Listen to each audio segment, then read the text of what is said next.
students. Now today topic is law of constant proportion from the chapter of chemistry, atoms and molecules.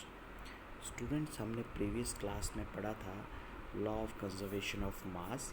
तो law of conservation of mass और law of constant proportion ये laws हैं laws of chemical combination के.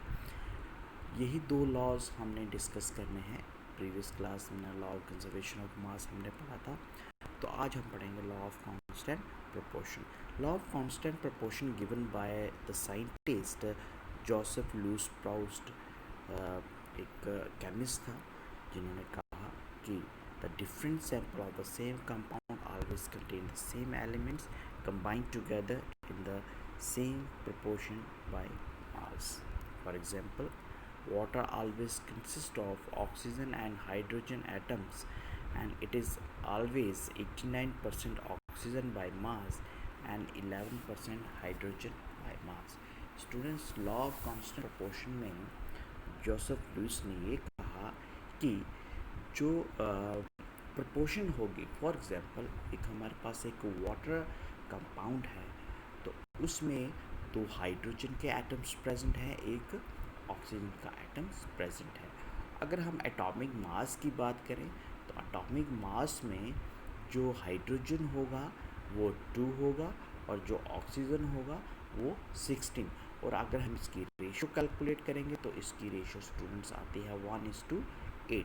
अब ये 1:8 जो ratio आई ये constant ही रहेगी थ्रू आउट. कोई भी अगर हम सैंपल लेंगे, चाहे रिवर सैंपल होगा, चाहे वाटर, चाहे पॉन्ड का सैंपल होगा, चाहे रेन वाटर होगा, तो वाटर कोई भी होगा उसमें हाइड्रोजन और ऑक्सीजन का जो प्रोपोर्शन है वो कांस्टेंट ही रहता है, वो उसको हम चेंज नहीं कर सकते.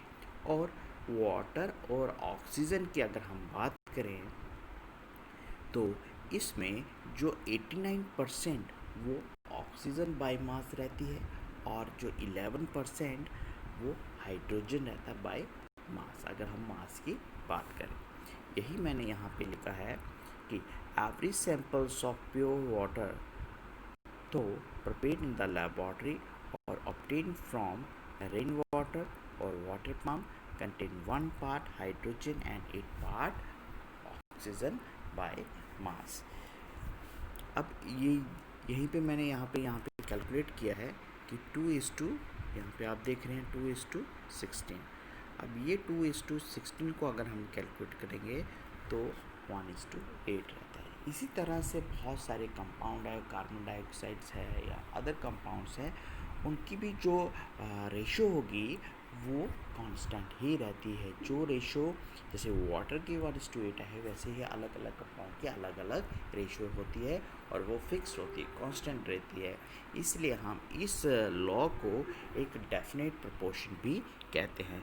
This law also called law of definite proportion. तो ये था students law of constant proportion. I hope कि आपको समझ आया होगा. तो आज के लिए इतना ही रखेंगे. Thank you.